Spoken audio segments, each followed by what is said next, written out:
Hey, I just want to share a quick story of something that happened to me about 3 years ago, and it taught me a lesson, and I'm going to share that lesson with you. All right, so my aunt had invited me to go to church with her. So I got my King James version of the Bible, and she had another version. I don't know what version she had, but a translation. So she had her book. So we get to church, and the pastor had somebody else reading the story of Moses. And he was reading the same translation that my aunt had. And in the story, it says that Moses' sister, Moses was in a basket because they were hiding him. So Moses' sister, she was a little girl. She took Moses in the basket to the Nile River, and she pushed it into the river. Their translation said that she pushed the basket through papyrus and into the river. The King James Version says that she pushed the basket through the reeds, R-E-E-D-S, reeds, into the River Nile. Here is the difference with papyrus versus reeds.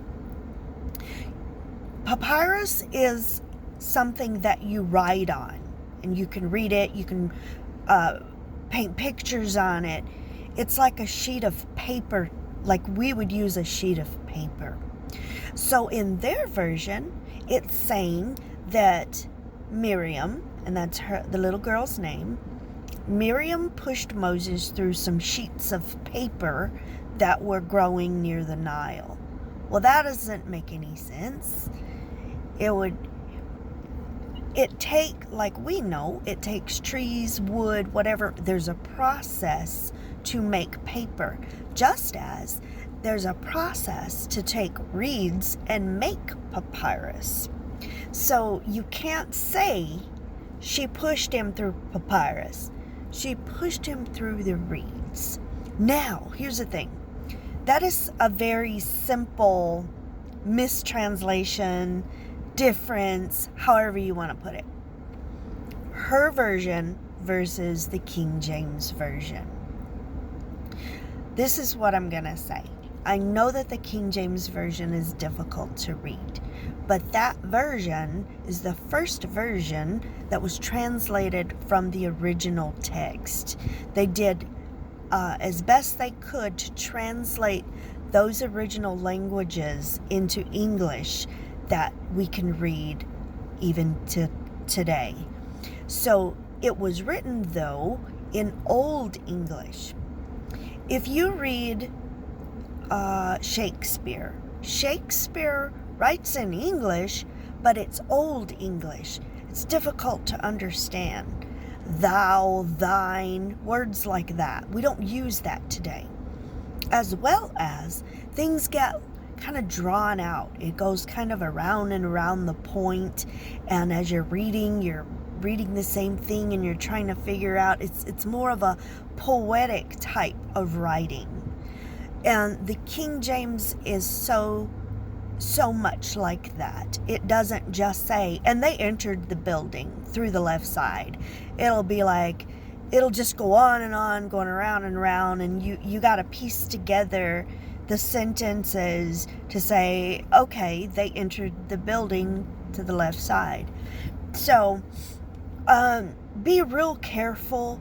A lot of these translations, they're not just simplifying the King James Version and better way to read. They're changing the meanings of what's being said, and you don't ever want to do that.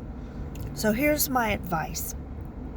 Stick to the King James, but if you want to have like another version to kind of bounce back and forth, just to be able to understand what's going on, but be real careful.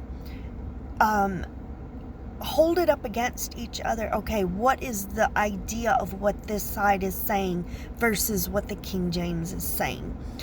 So, just study it and be real careful of everything you read in some of the translations today, because they'll have you reading stuff and believing stuff that was never even in the scriptures. The whole idea sometimes will change. So that's all I'm going to say about it.